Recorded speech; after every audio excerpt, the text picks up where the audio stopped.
Nagkakalat sila ng kakiligan sa buong mundo. Sobra. Malabagyo yan, no? Oh, ito yung bagyong gusto natin talaga salubungin eh. Correct. So, let us all welcome sa studio po ng Tag 91.1, ladies and gentlemen, JD!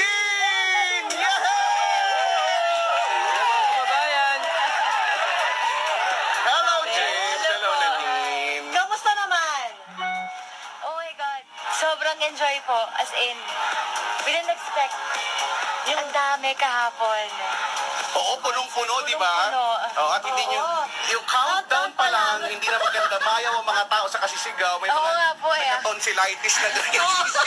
Pagkasabi pa lang namin na ano eh. Tonsillitis. Oo, pagkasabi pa lang namin na, abangan nyo mamaya James at saka Nadine, sigawan na agad. Pangalan nyo pa lang yan ha. Grabe.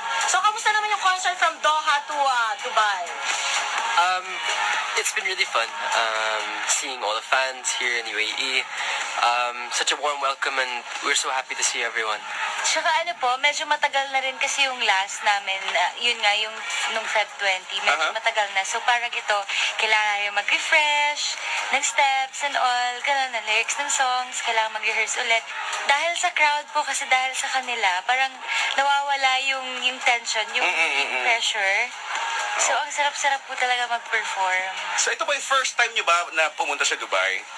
In Dubai, yes. Doha po, that was our second time. Nagaling na kayo lang din po. Opo.